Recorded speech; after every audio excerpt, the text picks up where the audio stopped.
Hi, I'm Eli, and I decided to do my presentation on Hope Gangloff's paintings. So, she's an American artist. She was born in 1971, and she generally works in acrylic, and she caught my eye because of the detail and really bright color in her work. And she's mostly known for her portraits, which she tends to do with people that she's really close to. She's known for painting the same person over and over again. And that quote is from her in an interview. I liked it because it's something that I agree with. I also read that she likes to dance and move around a lot, listen to music while she paints. And that also appeals to me. I rarely paint sitting still, so I could relate a little bit to her process there.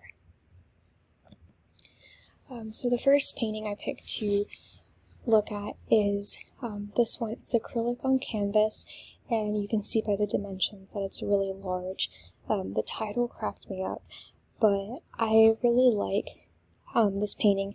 It is balanced. The primary subject and focus, the man is taking up most of the page, and there's less detail on his face and in his clothing compared to the background, which is quite busy with the little splotches and then all of the line work and shapes.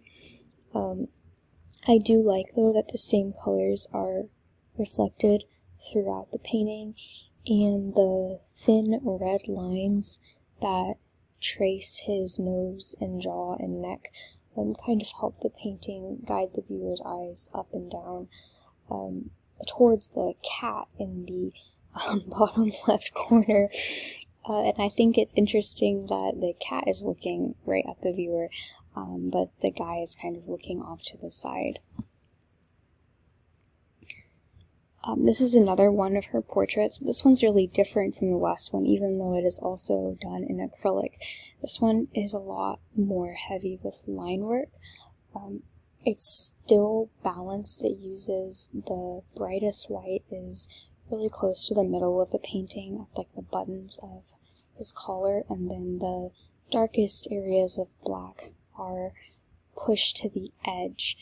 I really like how the bright green, almost flame-looking shadow behind him was used. I like how she uses a very bright neon color to show a shadow. Something that I like about her use of color, you can see that his hair and his face and his clothes, nothing is actually made of the colors that it realistically should be, but because she uses value really well, like in the portrait before, and then here with the direction her lines are moving, it looks completely realistic, even though the colors are totally different than what you would see in a photograph. And again, her subject is not looking directly at the viewer. So this is one of her still lifes, and I liked her still lifes. Several of them were of really cluttered spaces that looked like they were just in her home. A lot of them were of houseplants, and I really like how she is very attentive to detail, but at the same time, her paintings manage to not look too busy. I think that's because she balances really well the different types of shapes she uses. In this painting, in the background, it's very geometric and really sharp contrast between light in the windows and then the dark buildings. And then in the foreground, she's got a lot of round shapes, more organic shapes, and they're bigger, and so the painting doesn't look overly harsh. It doesn't even really look geometric when I first look at it, because the size of the more organic objects, even the broken eggshell, contrasts with the really sharp objects. In her use of color here, I see that she's using greens, and then in the back using a lot of pink, and so I like the contrast that she has, and that's something that she has a lot throughout her work that I would say is a unifying theme, is she places really bright contrasting colors right next to each other, which is something that I think gives her work a definite feeling, and after looking at several of her paintings, I could start to really tell that they were done by the same artist, which is always cool. This is also acrylic, which is her primary medium. I included this one because I'm always interested to see, an artist who does really detailed work, what their less detailed work looks like. This painting has great movement, and I think that's interesting because the details in her other work is what moves my eye around.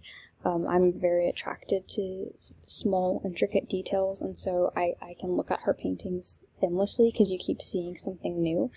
And so I think it's really cool here, even though she doesn't have those details, she's got a lot of movement with the white clouds across the mountains. And then in the very bottom, she does have tiny white marks that do give that hint of detail to either the trees or the smaller mountains that are down below. And again, she's got contrasting bright colors right next to each other.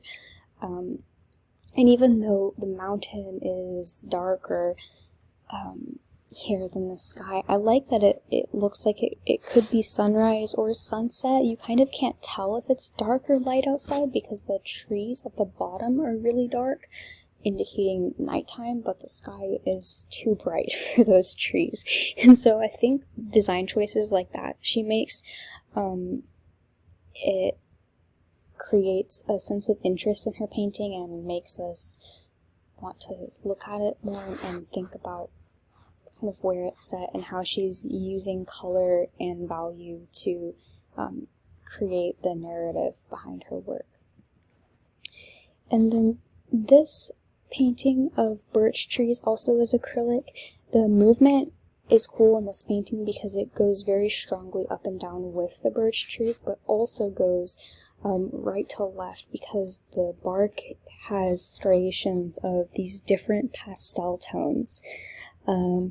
And she's using here more small horizontal and even diagonal lines in what looks like some type of fir tree in the background. So again, making use of the really small shapes and lines along with large ones that go across her canvas, and her canvases are very large. This painting was newer on her website, and it didn't actually have a title or medium, but most of her work is done in acrylic, so I would think that that's going to be similar here. This was actually my favorite of all of her paintings that I saw, but it didn't have the title. I have a ton of plants, and so that really appeals to me. I love how she has so realistically captured this different species. I can identify all the plants, but also they don't look real because of the fluorescent quality and the line work. I like how she uses the shading, but then also goes around with the black lines. And so that's definitely something that's inspiring to me, is how detail-oriented she is, but she also takes a lot of risks with color and value, and that helps give her paintings more interest rather than just being photorealistic. And those are my references.